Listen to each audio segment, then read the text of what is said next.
Well, luckily in the work I do, it's very in the moment. So we don't actually have to talk about the past, although if they specifically don't want to, that's interesting, and probably we'll get to a place where they would at least be able to if they wanted to. We'd want to take the fear out of that and look at why is that so scary?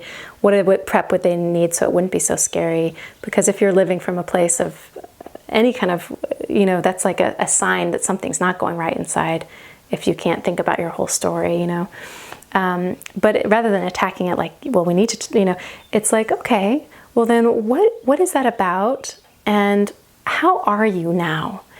Because I'm really tracking in the moment anyway, all the time. I usually don't actually even ask questions about the past because I let it come up organically, and it will come up organically in a much more like on point way.